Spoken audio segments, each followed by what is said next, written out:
The wind came down off the wall like a knife.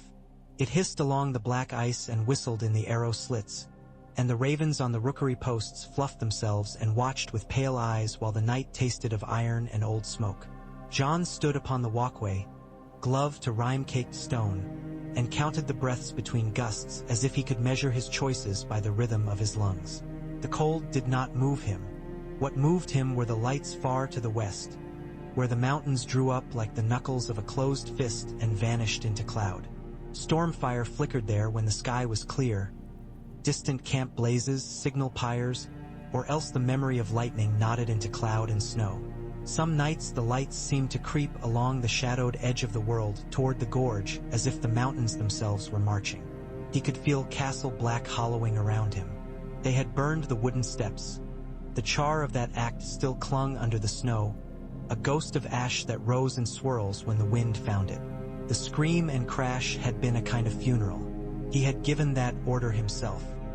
He had given others after it, each a blow struck against the castle that had been his home and duty since he spoke the words. Pull down this, unbar that, gut the old granaries for sled runners and pry the ironwork off the gatehouse for hinges and clamps. There were so few hands, and he had asked so much of them. They obeyed, even those who muttered his name under their breath, as if it were a curse they no longer dared speak aloud. Below, the yard lay striped with the shadow of the wall. Dolorous Ed oversaw a line of men hauling a scorpion across packed snow. The great bough looked like a spider dragged by ants. It had killed giants once and would again, if there were a place to put it where a giant could come within reach. Ed's breath smoked as he called time. The wood creaked, the rope sang, and one of the brothers slipped. They went all down in a heap. Ed did not even scowl, which was how John knew he was worried. Satin came to stand beside him. "Maester Eamon asks for you," he said. "He says to come down and that haste would be wise. He says it 3 different ways." 3. John glanced once more at the west. "Then best we give him 4 by our feet. Come." In the rookery the ravens stirred, their voices a collection of broken instruments, and one took his ear in its clack of beak and said, "Snow," as if to summon him from himself. He let Satin have the door and the stairs, and the warmth below struck him like an embrace he did not deserve. They had banked the braziers high, but the solar still wore its thin film of frost, and Eamon's blind eyes looked more like pearls than ever. "Lord Snow," the old man said, careful as he always was with titles while the watch had none left to spare. "I dreamed the sound of the gorge, and it was not water. Wind," John said. "It howls there. Some call it the crying place." "I have been to the gorge," Eamon said, "when I could still feel the slope of a stair beneath my hand. The shadow tower kept it then, and Sir Dennis Mallister had the voice of a court and the nerves of a crossbow. He always dressed as if a king might come walking out of the snow, which is to say he took his vows seriously. And once, there was a bridge." John said. "There is. The Bridge of Skulls." Eamon tipped his head. "And who forbids the dead from crossing a bridge? Not a mason." Satin took his weight to help him to a bench. John went to the table, where a map lay weighted with stones. It was Othel Yarwick's old map, patched and foxed. The ink bled where snowmelt had kissed it. There was the wall, its long blue stroke, and the thread of the milk water, and the notch the map named. The gorge, a ragged bite into white. A line had been traced in newer ink from Castle Black to the Shadow Tower, prickling with small dots to show clearings where sleds could be staged and men warmed. "We've no men to spare for the gorge," Bowen Marsh had told him 3 days past, red as a beet. "Nor food for them if we did. We keep our bellies to the wall here," which was a truth, and yet what good was a truth if it left you dead for knowing it? John touched the river with a finger as if feeling for its cold. "Tell me your dream, Maester." "The dream had no incense," Eamon said, fingers worrying the cord of his robe like an old monk with his beads. "Dreams with incense are lies, in my experience. It was very simple. I stood at the gorge with the wind in me as in a pipe, and the bridge hummed. I could not cross because there was too much of me. I am old. I am heavy with days. I am nothing but days gathered into a man. So I stood and listened. The hum grew. It was like bees at first, then like the note of a stone when it strikes a man's helmet. It became a voice. Said, "Not here. They must not pass here." "The gorge," John said. "The gorge?" Eamon echoed, nodding that milk-white head. "They will try the bridge, John. The wall is too high, the gate too stout for beasts that fear the dark. They are herders and hunters. They will look for a path like water looks, and you know what water does when it is dammed. It finds a way," John said, because he had been a boy in Winterfell once, running with frogs in his pocket along the side streams behind the broken tower, and he remembered. "They will take the bridge if you do not take it first." Bowen Marsh's arguments rose in John like smoke. The tunnel under the wall at Castle Black was barred by iron and oak. Donal Noy had work in hand to make it sure. The little keep, the gatehouse. They were poor things, but they were what they had. The shadow of the wall hit Castle Black at a particular hour and then moved like a sundial. He knew what the light looked like on the ice. He knew every stink of the kitchens and the thin scar on the well lid where his knife had fallen. For all that the watch was a brotherhood of men, Castle Black felt like a body he had lived in. To leave it undefended, to strip it and march what little strength they had to the west. It was the kind of choice that would be called treachery or genius after it was finished, and no one ever let you choose which name they used. Satin watched him with unquiet eyes. "They'll call it running," he said. "I don't say I'd call it that, but they will." Eamon's hand found John's sleeve. The old fingers were dry as leaves. "When my brother Aegon was crowned, he asked me what a king should fear. I told him he should fear men who do not fear themselves." John thought of giants beating on the iron gate with tree trunks in their fists. He thought of the south, where raiders had come over in ones and twos, slipping down the long spine of the world like wolves on the scent. He thought of Mance Rayder in his patchwork cloak singing a song in a king's voice and of a woman with hair the color of autumn bracken. He thought of Stannis Baratheon far away across a gray sea, gathering what men he could for a second try at a crown, and of the letter he had sent by way of Eastwatch that had not yet brought its reply. He thought of the gorge and the bridge that hummed in Eamon's dream, and he made a choice. He found Bowen Marsh on the yard, hunched in his furs like a fat bird that had eaten too well at someone else's feast. "Round the men," John told him. "All of them, even the boys who think they are men, even the men who have forgotten they were ever boys. We'll march with the dark and leave the castle as we find it." "As we find it?" Bowen's eyes bulged pink. "As Mance finds it, you mean? You would hand him Castle Black. That's what a deserter would do." "I am not deserting," John said. He kept his voice level because shouting at Bowen never brought anything but more Bowen. "I am moving our defense to where it can matter. We cannot hold 3 doors with one hand. The gorge must stand, or the wall becomes a writing in snow. The tunnel is barred. Donal has done all there is to do there. We will blacken the kitchens and take what we can carry for the sleds. After that, the castle is stone and empty rooms. Let Mance have that prize. It bites." "What of the men south of the wall?" Bowen demanded. "What of the other castles we cannot hold because we have never held them these last we don't know how many years? What of the people in the gift? Would you leave them to—" "I would leave them to the watch," John cut in, sharper than he had meant it to be. Bowen flinched. "To a watch that lives beyond next week. We are not enough hands to catch every drop of blood the world wants to spill. The gorge is our cup.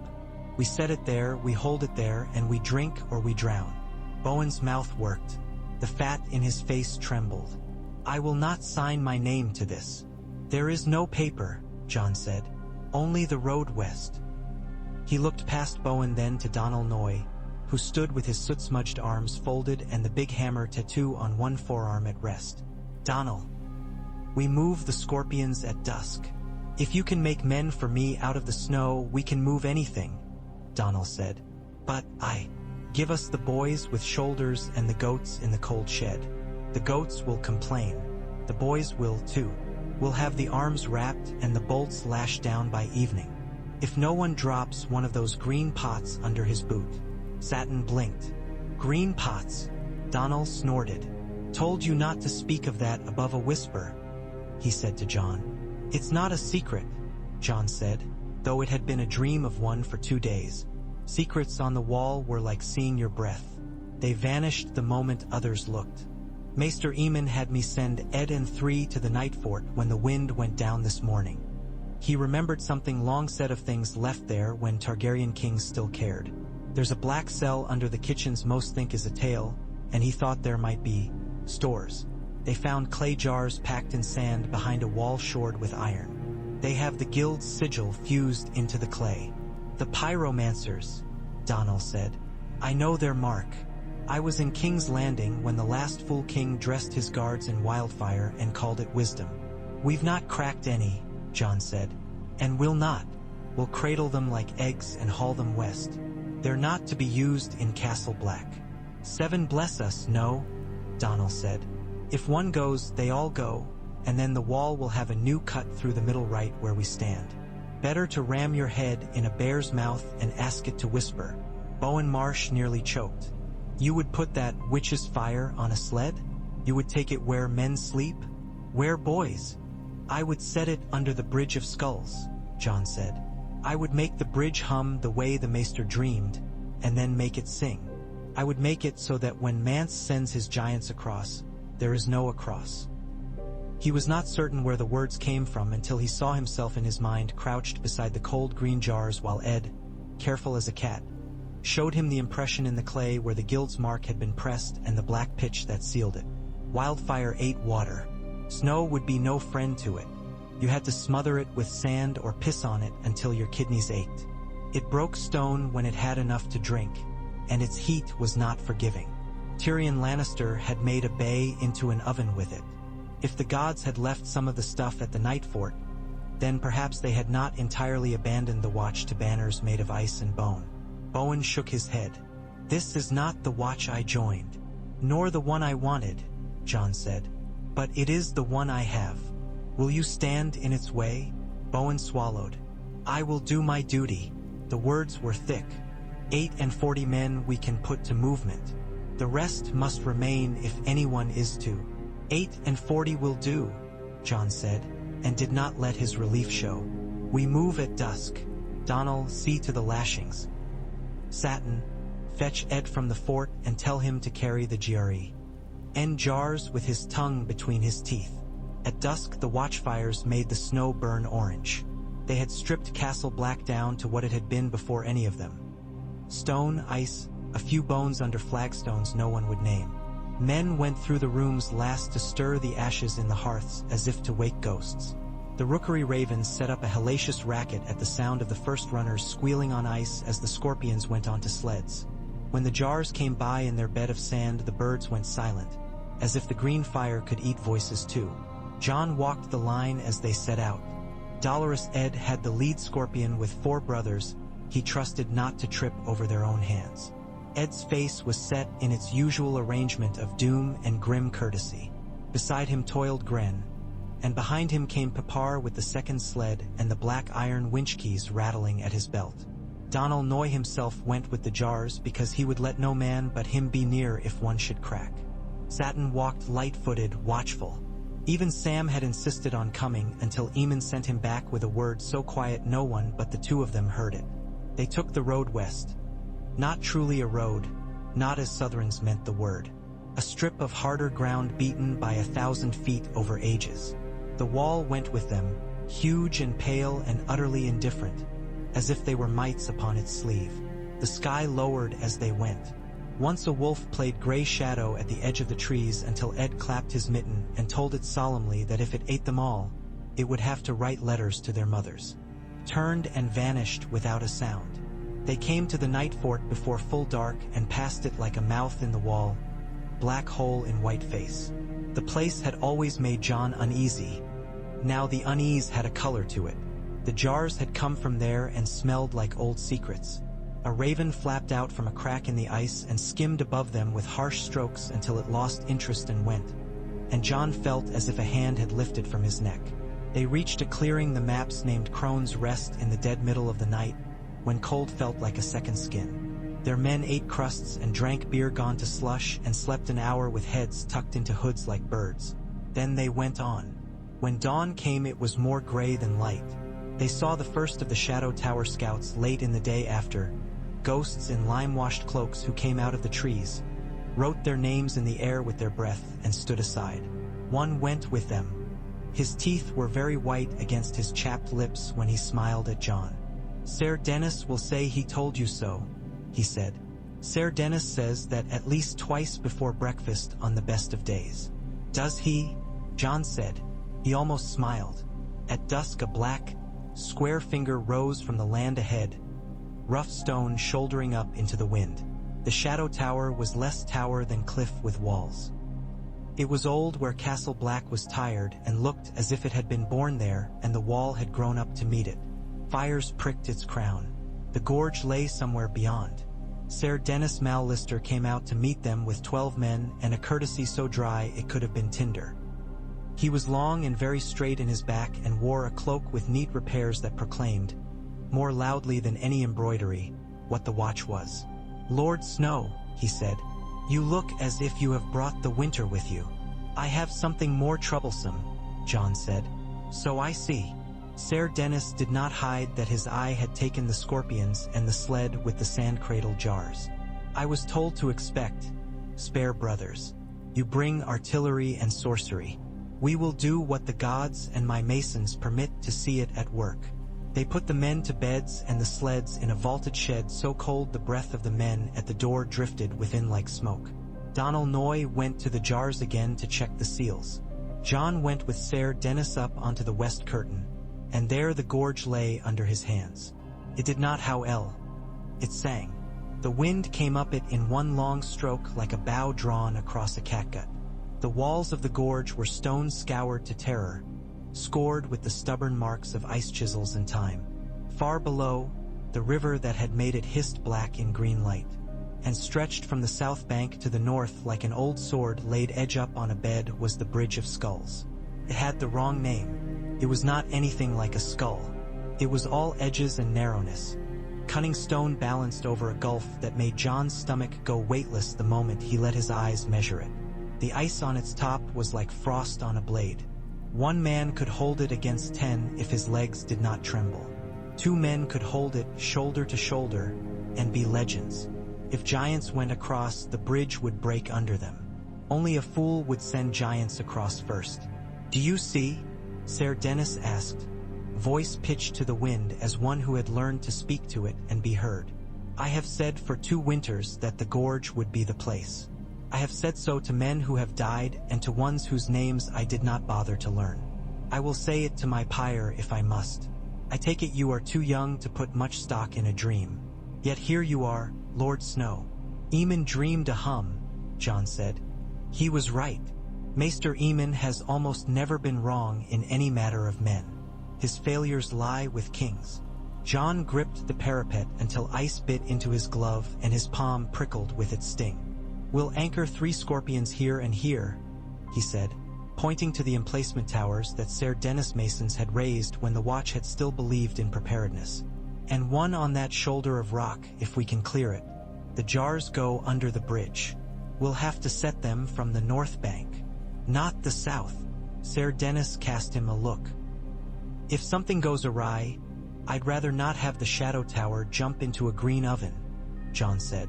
"We rig the jars with chain, torches on the north bank, a long line ready to be pulled if we must pull it." He was seeing it as he spoke, the lines of it falling into their places as if the world had been waiting to be seen that way. Archer posts here and here, with pits dug ahead to break a charge. If Mance does not come, we eat our bread here and curse me for my caution. If he comes, he shook his head once, we hold him at the cord of the world.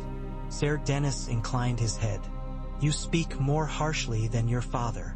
My father was quiet, John said, but not less harsh.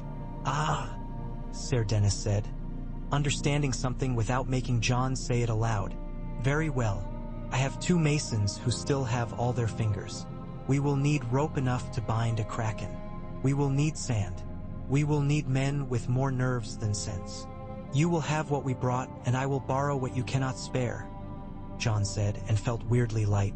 as if a weight had slid from his spine and fallen down the gorge where no one would have to lift it again. They set to it the next morning before the dark had truly left the stone. Donal Noy and a man from the tower named Black Tom handled the jars, easing them down into a basket slung from a beam and lowering them by way of a winch to men on the far side. The bridge had no parapet in its middle section. There was nothing to catch a man if his boot betrayed him. 2 at a time they went, hunched and careful, like men walking on a frozen pond listening to the deep groans. The jars went after. Scorpions were hauled to their positions with the slow devotion of farmers with a cherished plow. Ed sat on a block of ice and filed errors into the discipline of boys who wanted to talk instead of coil. Around noon, a horn blew, thin and distant from a tower farther down the wall. It went on longer than it should have. John knew the man on that horn did not let it stop because his chest had room for only so much breath. He answered it, 3 blasts for the rest of his men, and then he let the horn hang at his belt like a promise and went to look through the far eye at the trail that led down from the Frostfangs to the north. They came like a shadow rolling. First the outriders. Men on foot with bone in their hair and fur on their feet. One with a dire wolf skull strapped to his chest in a way that made the skull gnash with every lunge. Behind them, less distinct, men pulling sledges, women with children clinging, spear points like frost points on small trees. And farther back, centering it all, a line that moved like a thing with thought. The thens, clean-faced and hard-eyed, shields almost all of one pattern. John did not see giants, not at first. Mance was no fool. He would keep his great beasts behind until there was cause to frighten or to smash. There were fewer horned mammoths than John had feared, but some, and their breath hung around them in steam. He saw banners made of stripped fur dyes, smelled smoke when the wind shifted. He tasted old air that had not yet learned the names Southrons gave to it. He handed the far eye back to Ser Dennis and thought he heard the bridge begin to hum. Tormund Giantsbane came first on the south bank, big as ever, beard amain. His laugh loud enough to throw birds into a flap off the stone. He had a white bear's skull on his shoulder like a pauldron. When he came near enough to see who was watching him, he lifted one mittened hand. "Crow!" he called. "There you are. I feared I might have to talk to a stone. They listen less than you." "Not less than you," John returned. He let his voice carry, because he wanted the men with Tormund to hear how the 2 of them had spoken once in other places without blood between. "I have a bridge and a winter to keep," Tormund snorted. "We have a winter behind us and worse behind that. Do you suppose men bring babes to a bridge for sport? Let them through before your big fuck-off spiders begin to bite, and I might give you my pick of daughters to warm your— I daren't presume your daughters can keep a fire as long as I need one," John said. He felt the men at his shoulders shift and ease a bit as nerves found somewhere to go. "You will not pass in your numbers, Tormund. You may put a parley to me that begs less and demands nothing." Tormund planted his fists on his hips. "What about this one? I walk over to you and shit on your tower and walk back. That's modest enough. I did not say I'd bring any friends." John felt the impulse to smile and did not because there were too many eyes on him that wanted to see if he would. "I know what is behind you," he said more quietly, and trusted that Tormund would not miss the words though he used no shout for them. "It is behind us, too, on the far side of the world where men pretend there is no behind. I will speak plain. I am not Mance's enemy, nor yours. I am the enemy of the cold things that walk. So here is my parley. Send me 100 children under 10 years and every mother with one in her arms. Send me the old who cannot keep up. I will bring them through at night by a road that is not this bridge.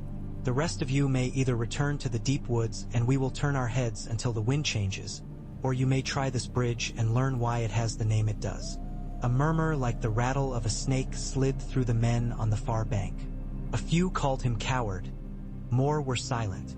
One shouted something in a language John did not know and spat into the gorge. Tormund stood a long moment with one foot cocked as if on the point of stepping. "You're a hard bastard," he said at last, not angry so much as resigned. "Mance will say worse, but I'll carry your words, and I'll tell you something to put under your pillow while you wait. We don't all walk in one herd. Men with red paint on their cheeks went downriver with boats.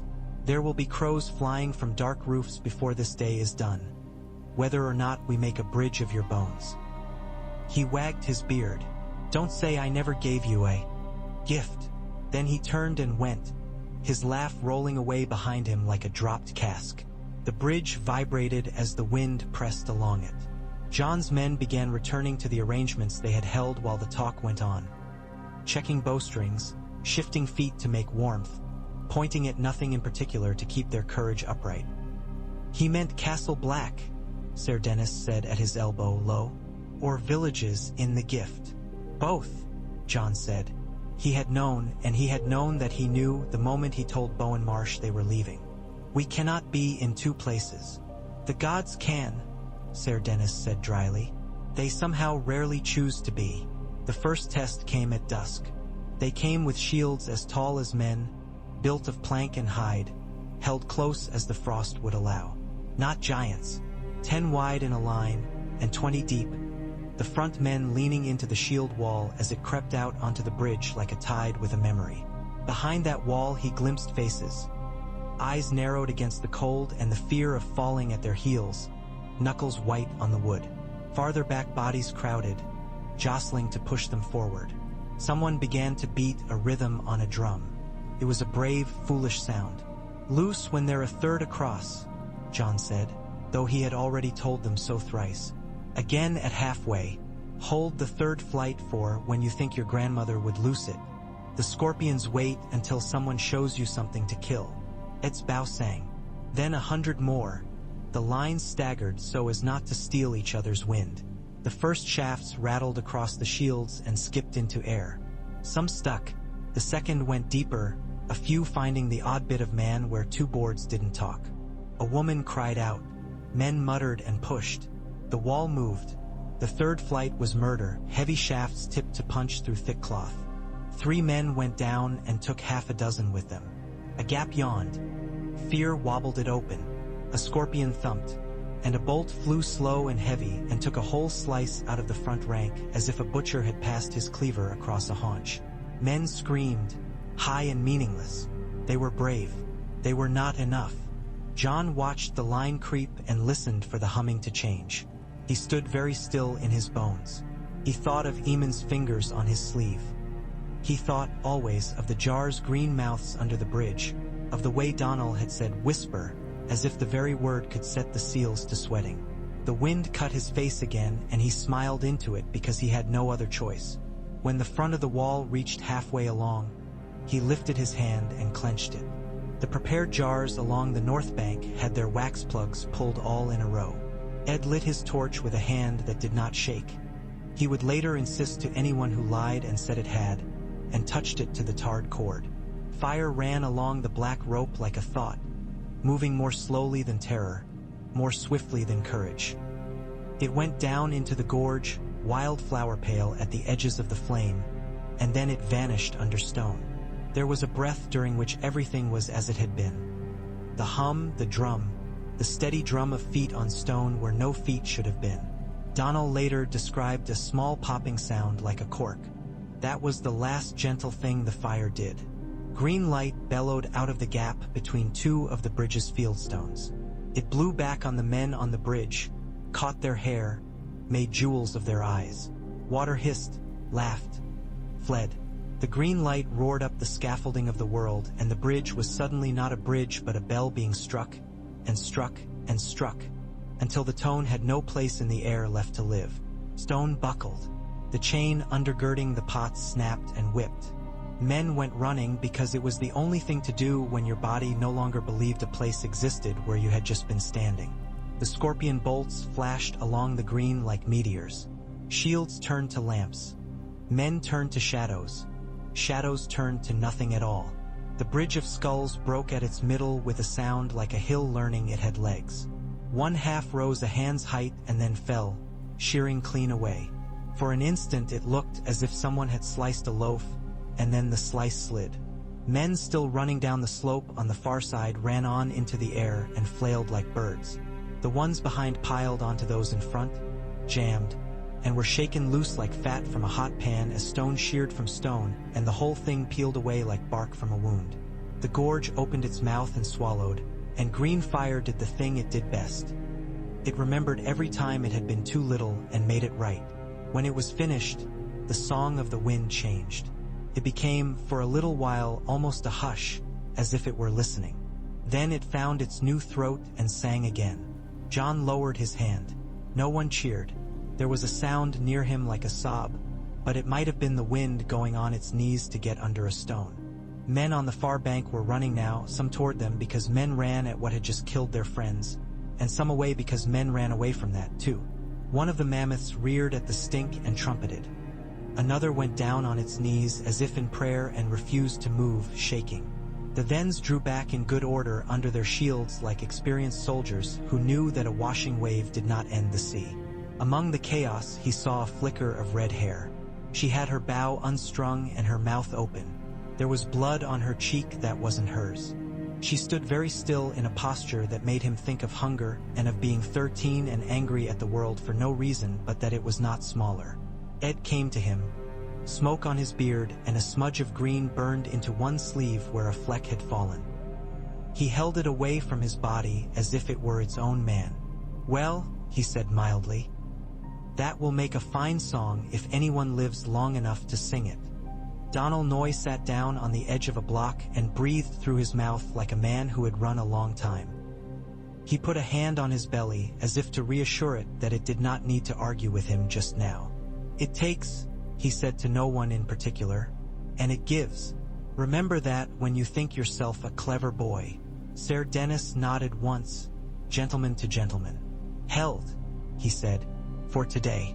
I trust there will be a tomorrow yet for us to hold again." There was. Mance did not try the bridge the next day. He did not try because there was no bridge. He tried other things. He drew up lines beyond bowshot and built fires and sent men with drums to beat at their ears all night. Men who were tired went mad hearing that sound. He sent a then spear line up from below in the gorge itself, climbing like spiders along ledges no one with a sense of proportion would have credited, and they met buckets of sand and oil and hot stones broken loose by men who knew the rock. He sent 2 mammoths stupidly down the gorge track to trample a path between the rooms of the river. One sank to its eyes in a soft place and screamed until the ice took its great hot breath and made it still. He sent crows with fire in their claws to burn the rope that kept the far emplacements anchored. The fire fell into the gorge and was digested. He did not send his giants. John wondered if giants had refused. On the 3rd morning, when cold bit through leather like a truth, a horn sounded far to the east along the wall. It was not the watch's horn. It was deeper and angrier, with iron in it. John did not move for a moment because he felt like a man in a dream whose legs do not answer. Then he turned and climbed the stairs and saw, through the haze of cold and the smoke of too much trying to be warm, banners like flames along the ice. A crown made of points. A stag whose heart had been set alight. Stannis Baratheon came with his knights as if he had invented the idea of arrival. He had ridden north from Eastwatch with the careful impatience that men mistake for slowness in soldiers who have not died under him. He did not waste his men on a show under the wall when there were wildlings to be sorted and used, and so he sent word to the Shadow Tower and then took his men west along the road that had not had so many horses on it for 2 kings and came up behind Mance Rayder's long, unraveling line like one man clapping hands around a cluster of gnats to make them cohere or die. He met the wildlings on a broad tongue of land that ran out between a frozen stream and the first broken foothills of the Frostfangs. John saw the flags above it like a painting through air that was sharp enough to cut paint. Steel rang thin as water. Men shouted in voices suddenly small. The free folk had more bodies and worse order. Stannis had fewer bodies and more doctrine. Doctrine wins the first quarter. After that, it is the gods' business. John watched the line coil and spit and go on. He did not move his scorpions. Sir Dennis did not send men down. They had work here. That is the hardest thing a soldier learns, when to let the sound of other men dying be a thing you cannot use. By evening, men were running toward the foothills so that night and rock could hide them. Blue fire of a different sort ran across the snow then, moonlight. Stannis's men did not howl. The queen's men among them did something worse. They knelt. It made a hush after the noise that was its own unkindness. 2 days after, a man came under a flag and was received by Ser Dennis because the courtesy of the watch is not a minor thing. He was heavy with weariness, with frost in his beard as if it had grown there while he waited to be seen. He had a Kingsguard look to him without Kingsguard arrogance. Snow gave him that. "His Grace thanks you for your prudence," he said without sounding as if he particularly enjoyed carrying that message. "He expects his thanks will be wasted if you give shelter to his enemies uninspected." "No enemy of the watch is safe while I have breath," Ser Dennis said, and let his gaze slide for an instant to John to make sure the younger man understood how many ways there were to say truth. "His Grace has Mance Raider," the man said. "The former brother would parley. He thinks your catastrophe at the bridge deserves a word. We receive all parley." Ser Dennis's mouth could have sliced garlic. "Lord Snow will stand beside me and the smith, and Ed will stand beside them, and if anyone moves before he speaks, the scorpions will punch holes in the sky for stars to look through." They met on the south bank because the north bank was green-burned and sour and no one's feet wanted it. Men came in close because it was a scene and because warmth runs toward warmth like gossip where men are dying. Mance Raider wore his patchwork cloak as if it were a tapestry of his works and days. He had a face as ordinary as a miller's, brown hair, a careful mouth. What made it a king was his voice. Even when he said, "Crow," the single word had a generosity to it that made men listen for more. "Mance," John said, and inclined his head as if to a man who had once shared a fire with him in the rain, and a song you did not get to sing if you had not slept east of a glacier. "I like what you did to the bridge," Mance said into the wind as if it were a third party entitled to the conversation. "Clever, cruel. It makes me wonder whether I knew you when you slept under my roof." "You knew who I loved?" John said without looking anywhere but Mance's face. "That should be enough for any king." Mance's mouth tightened. "Kings learn quickly what is enough for them and not at all what is enough for anyone else. I have lived long enough among kings to say so." "Not long enough," Stannis said, coming up with the ease of a man who expected room and would obtain it if he had to. He had less hair than rumor gave him and more fire in his eyes. He had come with a thin woman whose red gown sucked the light and gave it back as a wound in the air.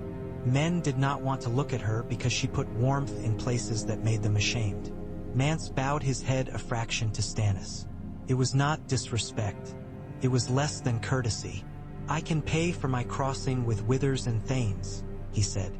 "I can put 1,000 spears under your banner as soon as I make them forget that I had a banner of my own." He nodded toward John. "Or you can listen to this boy." He did not make the word contempt. "And let him bring you the old and the children at night by a gate you can pretend the gods opened so your conscience does not get frostbite." Stannis's mouth made a mean line. "I do not manage my conscience by night work," he said. "You will kneel and say the words I put in your mouth, or you will die." "Regicide twice in one life?" Mance said softly. "That makes a talent of it." Stannis's hand twitched. The red woman's smile did something that made John want to cut a hand off the next man who stared at it. "The free folk will bend to the law or the law will break them," Stannis said. "The watch will not barter with them as if they were a merchant guild in white cloaks. The boy has burned a bridge. Let that stand as statement enough of his resolve to keep his vows, whichever syllables of them he remembers." John felt the words like blows because truth most often feels like that when it runs along a wrong edge. "If the wall is to stand, men must live," he said. "Not just brothers, men, women, children." Stannis looked at him then as if he had just placed a piece on a board and was deciding whether to move a bishop or his hand to throw the board away. "I will give you leave," he announced, and suddenly it was a court. "Bring them by your secret, the old, the small. You will count heads at the gate and put down names if these savages know how names work. And for every mother with a babe in arms, I want 2 men with good teeth and good shoulders. They will stand for me when I call." Mance smiled without mirth. "That will be one for the singers," he said. "Stannis Baratheon, the king who brokered mothers for men." No one has ever called me the king who did not do what was needed, Stannis said. Including my brother, to his sorrow. The parley ended because parley must. Mance was led away under guard to a fire that would be his last comfort, though no one had told his throat so yet.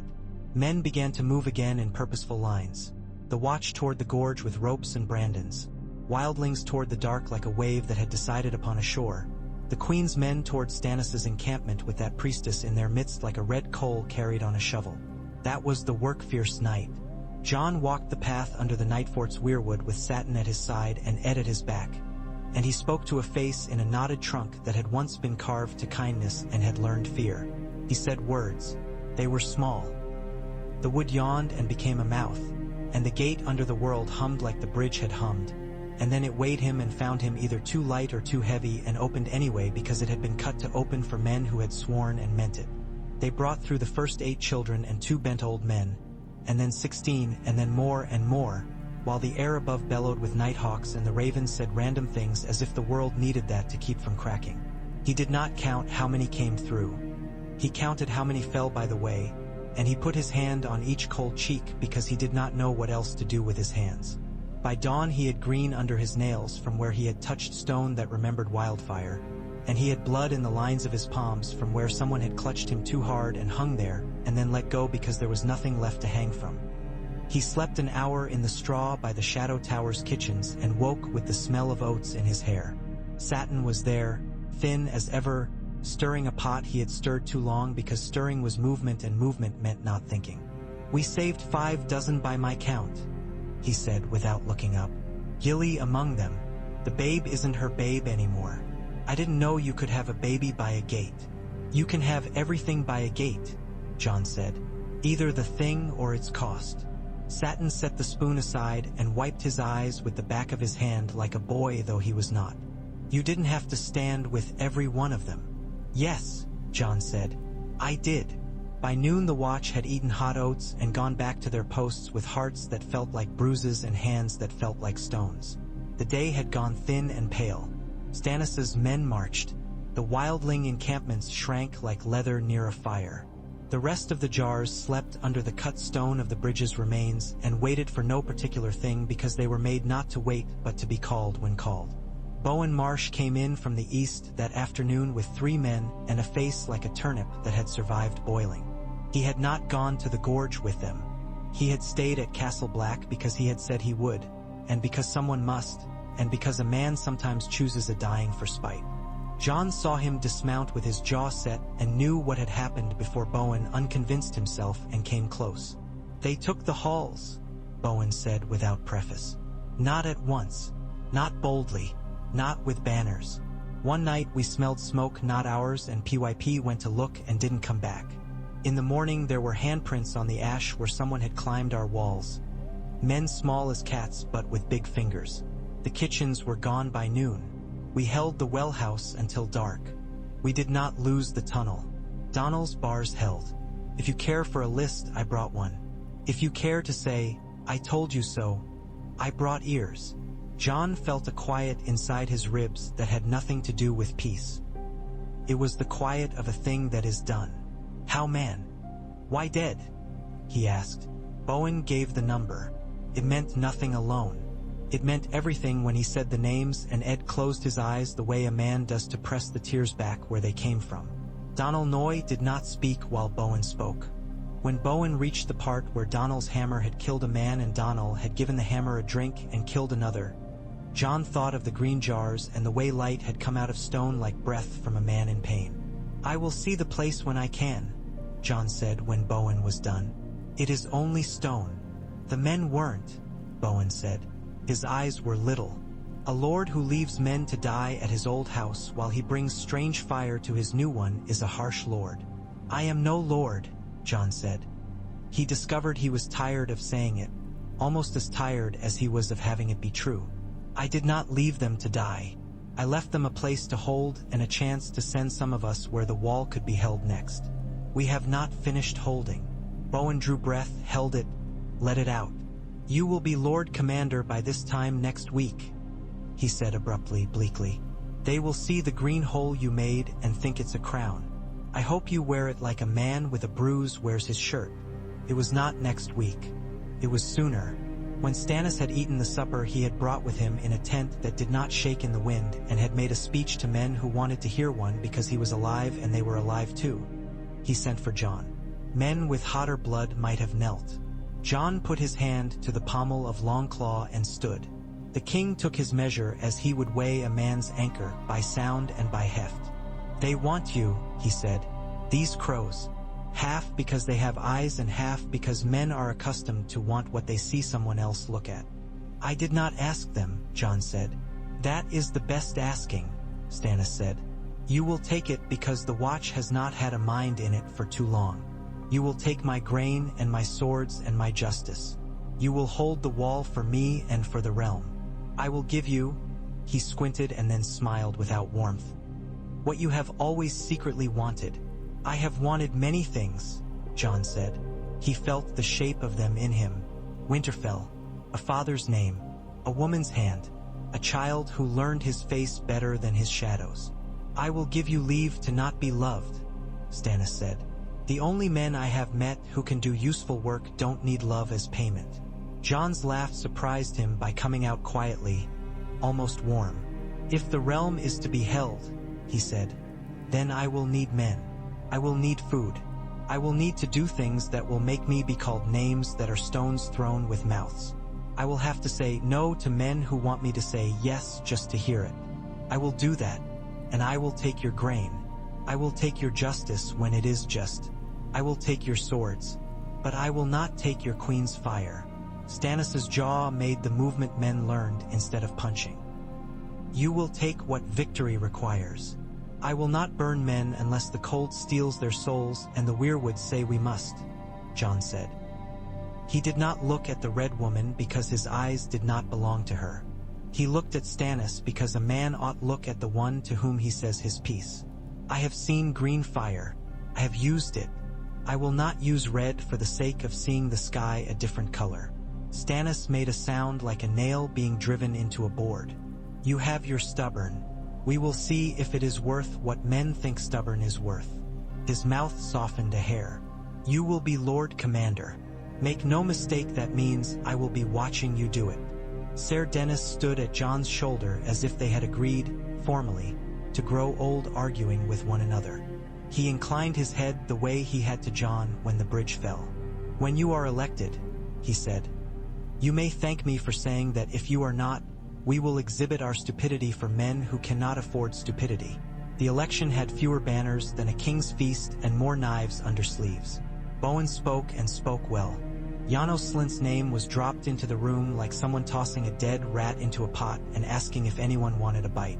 Men shouted. Men muttered. Men remembered what they had seen at the Gorge. In the end, the strange arithmetic of fear and love and necessity settled its abacus. They put a black cloak over Jon's shoulders that must have been made for a bigger man because it hung on him like a father's coat on a boy at his first wedding. They called him the title and it landed on him like a winter snow. Silently, evenly, inescapably. His first order as Lord Commander was to mend what he had broken. You cannot mend a stone bridge cut by green fire, but you can build something where something was small, but real. He sent men down into the gorge on lines to find where the broken stone lay and to cut into it places where a rope could run. He had them score the north bank with steps so that a man could run down and not break his neck. And then he forbade any man to run there at all because he would rather be obeyed by the living than admired by the dead. He sent riders to the villages of the Gift to bring those who yet lived into the 1,000-strong mouth of the Shadow Tower and Eastwatch. He wrote to White Harbor on parchment that drank too much ink, asking for grain. He answered Stannis's contempt for begging by pointing out that he was not begging for himself, and this was why the watch had ever been something worth keeping. The letter that mattered came with a boy whose ears were bursting with news and a cloak that had frozen on his shoulders in a posture of attention and never thawed. It was the last of the Raven Post from Winterfell that had dared fly. Jon read it and had to read it again because the words turned to teeth and tried to bite him through his eyes. The Boltons had made a marriage. A girl with his sister's name had been put in a gown and caul. At the thing she was not, Snow ran red in the yard of a certain castle far away because it is always easier to write snow than the name of a dead man. The letter asked for nothing. Told. It told and told, and John finished it and said aloud the names of those he loved, as if that could make them appear like guests to a feast. He took the letter to Maester Eamon because there are letters you show only to the sort of man who has done nothing but read and made it into a life.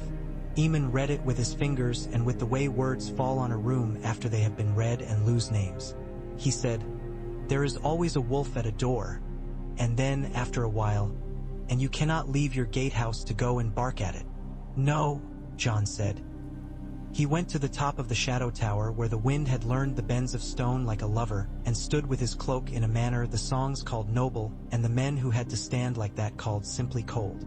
He thought of a girl with hair like spring under snow, and he said her name, and he did not go. Tormund came to him that night as easily as any man visits a friend at a hearth. He had a cut over his cheekbone where someone who loved him had scolded him too hard with iron, and he smelled like smoke and a thing to eat.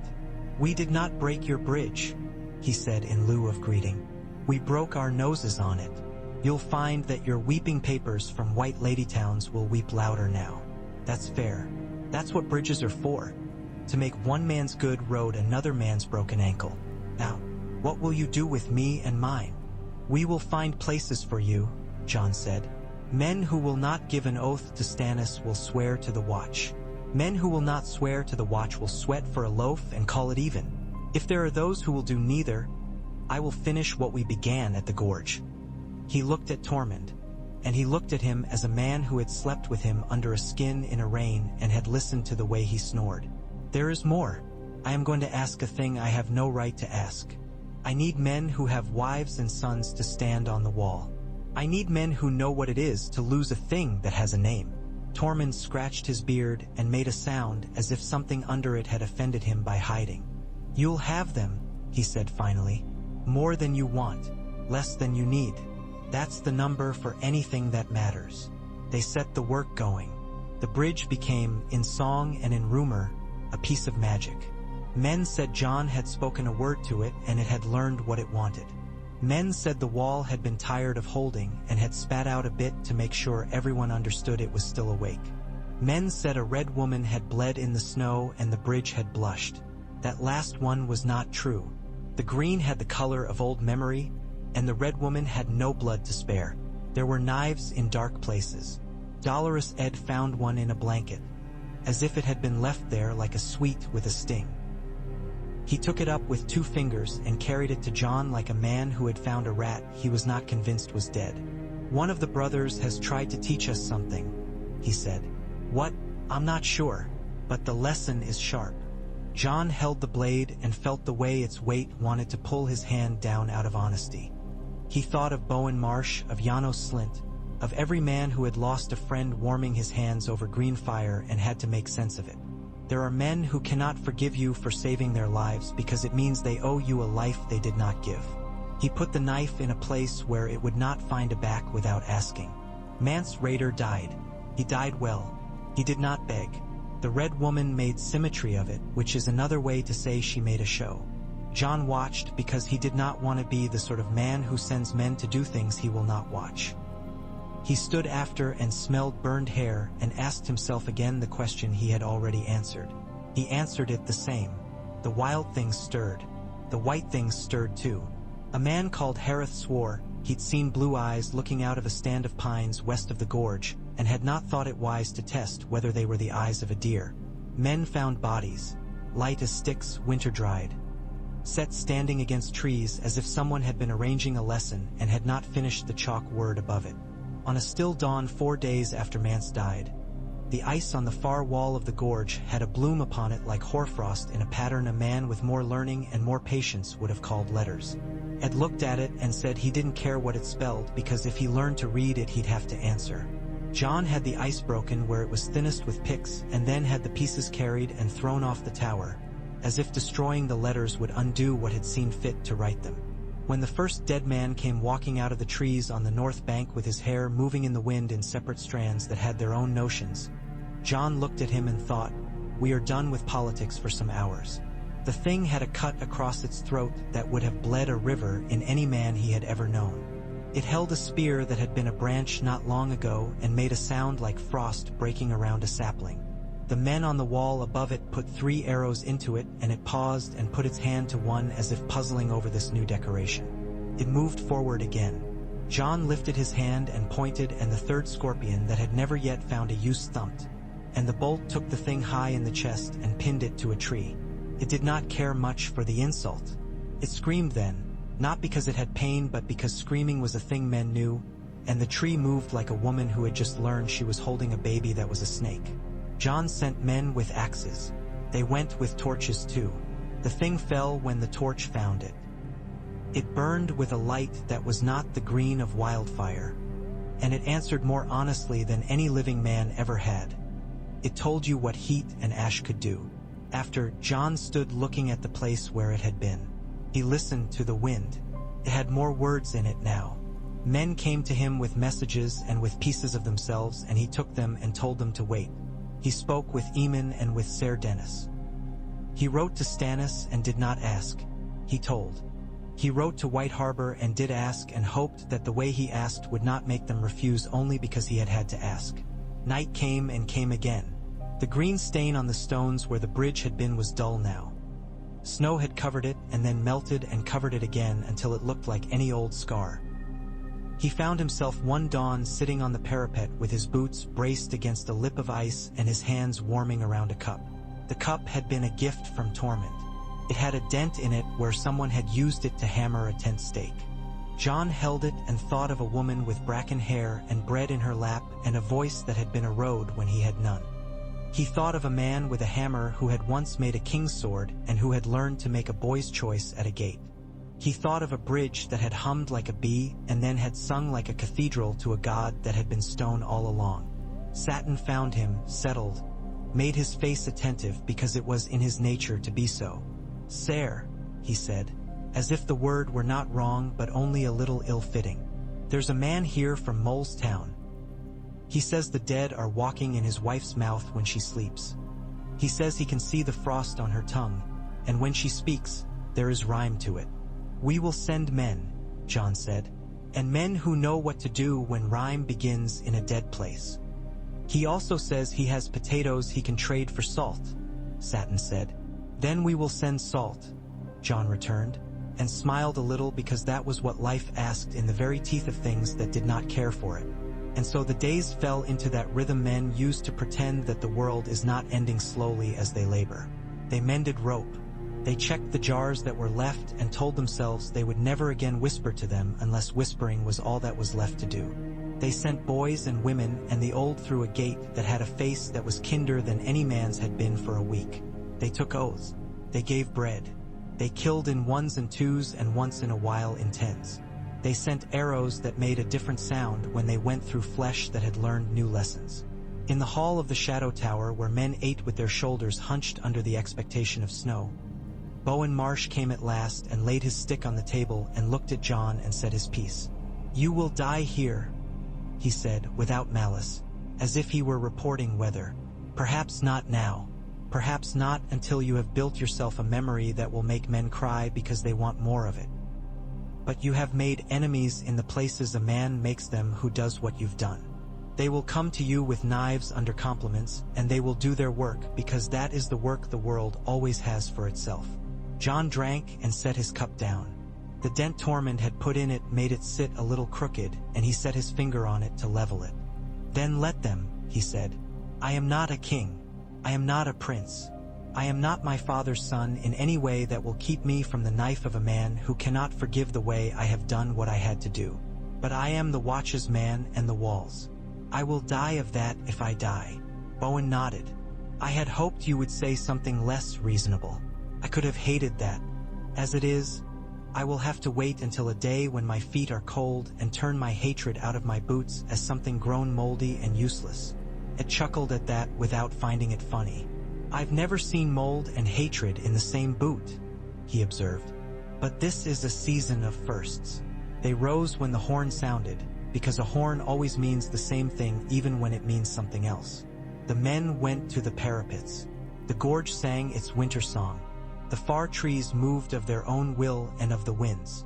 On the far bank a line of figures had assembled where there had been none before.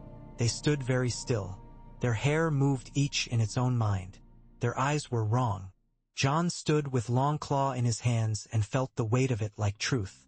He stood on a wall he had chosen, above a bridge he had broken, and below a sky that looked down and did not offer advice. He stood with men who had no business being brave and were, and men with every business to be proud and were not. He could taste cold on his tongue and something like metal. He could taste his own fear and found that it tasted like understanding. They did not come all at once, the blue-eyed. They came in a way that made sense to no one living. Staggered like bad lines of a poem. They did not shout. They did not want a song. They wanted the ending of things. Arrows went. They went through. Fire went. It worked. A man slipped and cut his hand on a stone because he had forgotten that stones become knives in winter if you do not ask them to behave themselves. John sent orders, and they went forth like birds and came back like ghosts. Voices that had lost their bodies and learned the shape of obedience. The first white thing climbed the cut face of stone as if it had remembered gravity and decided it was for other creatures. It reached the notch where John's men had set a rope to guide them and put its hand on it. The rope had been soaked in pitch and had a little jar of sand tied to it that slid and made the rope drop a fraction without breaking. The white thing paused and tilted its head at the cleverness like a man admiring a child's puzzle when he had murder in his heart. It raised its other hand and used the rope to pull itself another step. John went down the stairs and along the cut to the place where a man can be a gate. He felt the wind in his teeth and the cold in his eyes and the fear all down his legs. He put his foot in the notch where his men had put theirs and put his hand on the rope because he trusted the men who had pitched it. He went and the thing came up. Its eyes were a color that was not a color men have words for. He lifted Longclaw. The first blow jarred his shoulder as if the sword had hit stone. The second bit and sang in a way metal should not sing. The third cut something that made the thing open a mouth it had not been using and let sound out. The sound made the light look different. The thing fell. It fell slowly because it did not care about speed.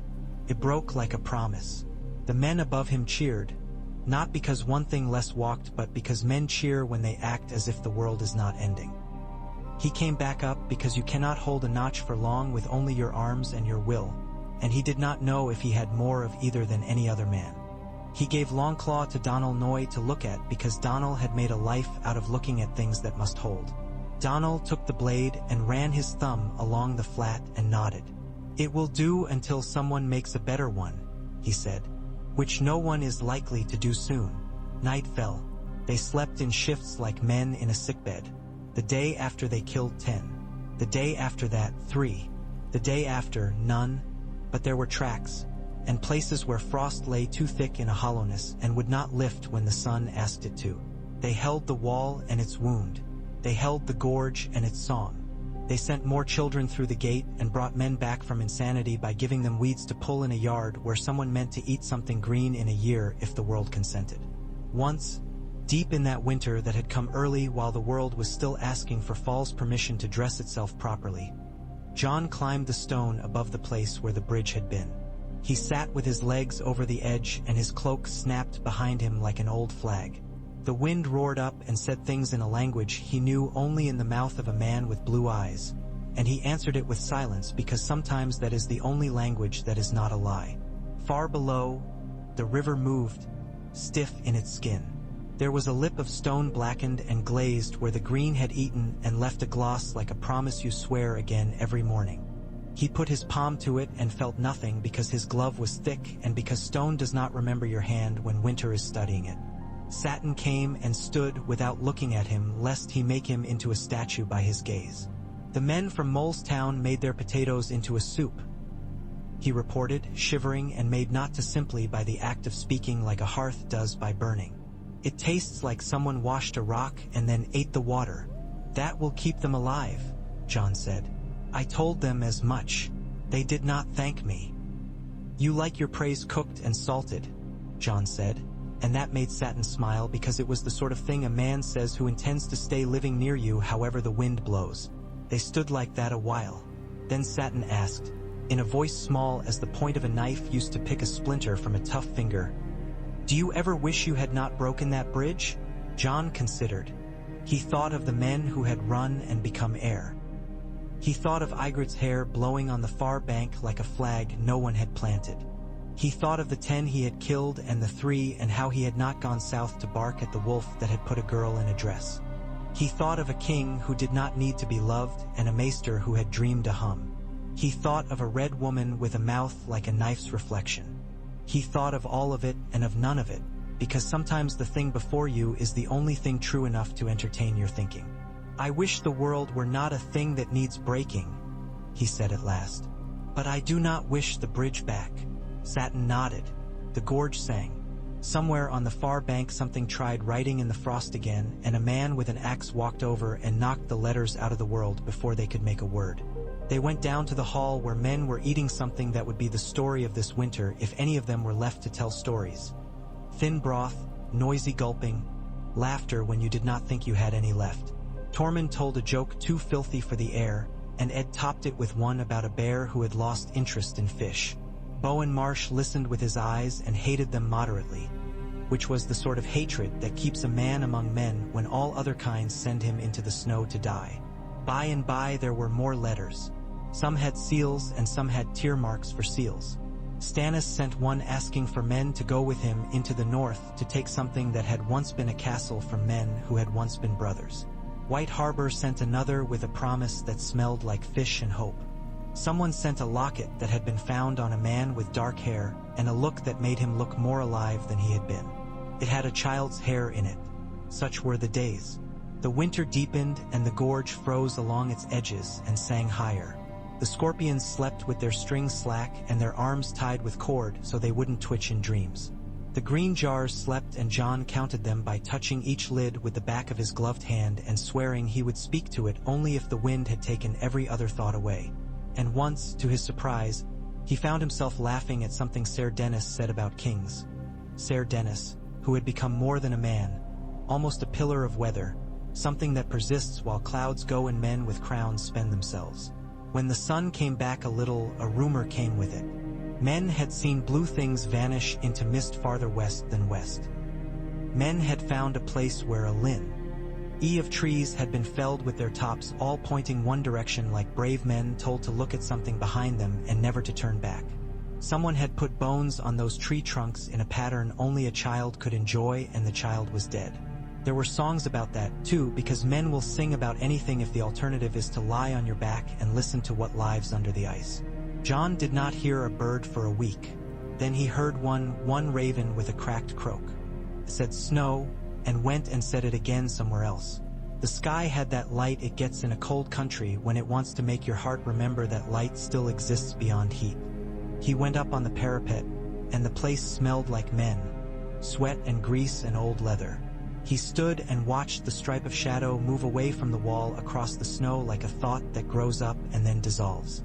He set his hand on the stone and waited until he could feel his pulse in it. He set his other hand on Longclaw's grip and lifted it in a small arc that no one saw and no one would have cared for if they had. "I am the sword in the darkness," he said, not to the wind, not to the bridge, not even to himself, but to the simple straight line of the stone in his hand and to the scar on his palm and to the world that had made men who might hold one thing against another thing. "I am the watcher on the walls. Stone does not nod. The wind does not praise. The gorge does not cheer. But if a thing may listen and be pleased, the world might have a fraction." Or perhaps that was only the way breath sounds when it leaves a man who knows his road. There were more battles afterward. There is always more. There were knives from men who had dined at his table, and from shadows that had eaten your name before they came for your life. There were children who grew small roots in the Shadow Tower's courtyard where someone had been idiot enough to scrape muck into a plot and stick something in the muck and hope it would be grateful. There were stories of wolves. There were kings. There were women who came with their loaves and left with their vows, and men who came with their knives and left with their blood. There was the constant hum of a world where bridges break, and sometimes, because there is kindness that has as much endurance as stone, they are built again, and again until hands remember the weight of rope without thinking. On a morning months later, when the frost on the parapet looked like a field of little spears and the sky had taken mercy on their lungs and softened hardly at all. John walked again to the place above the gorge and stood looking down. The green had dimmed to a memory.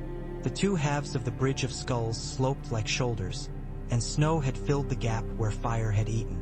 In the far, far distance, where the frost fangs ran into the very thought of the world's edge, there was a faint light that had no fire in it, only ice. It might have been nothing more than light making the air a trickster once again. It might have been everything. Satin came to stand with him without speaking. Ed stood on his other side and sighed, because that is what Ed does when words would be a kindness to someone he does not wish to insult by kindness. Donal Noy's hammer leaned against the parapet where someone had left it, forgetting that you do not leave a hammer anywhere if you want it later and not have it be wet. Tormund shouted from the yard, and someone answered with a word that was not obscene for once. Ser Dennis said something to a boy about elbows, and the boy looked at his elbows as if they had betrayed him. Bowen Marsh watched all this and found adequate reason to disapprove of everything, including himself, and did his duty anyway. Maester Eamon slept with the contentment of a man whose dream had been heard and answered with more than a nod. The ravens said random things because silence is a place where fear grows. And the gorge sang. It sang what it has always sung. A song about falling and about the pride of stone and the hunger of water and the wind's long patience. It sang about what had been and what would be, which are the same song to a place that has never moved. John listened. He said no words. He had worn enough of them thin already. In that quiet his choice sat with him like an old hound that had finally stopped wanting to drive the sheep and only wished to spend its last warmth leaning against the man it trusted. He put his gloved hand on the stone and his bare hand on the leather of Long Claw, and felt, beneath the cold and the memory of heat, the steady strength of things that persist when men do not. It was not comfort. It was not despair. It was simply this, that between the high, indifferent ice and the black, patient river, a boy had once decided to be a wall and had lived long enough to do it. There were feet in the yard. There were knives in sleeves and bread in hands. There were letters and lies and prayers and stupid jokes and ambitions that would not die and fears that should not and did. There were the old and the small and the men with good shoulders. There were the dead pressing north and the living pressing south and what stood between them. He had broken a bridge and built a bond. When the wind knifed him and he lifted his head into it, he thought he tasted, for an instant, smoke like pine and the salt breath of the narrow sea and the hot, sweet tang of a girl's hair that had once smelled like grass after rain. Then it was only the iron of the wall and the clean cruelty of winter. He smiled only a little and went down the steps to his work.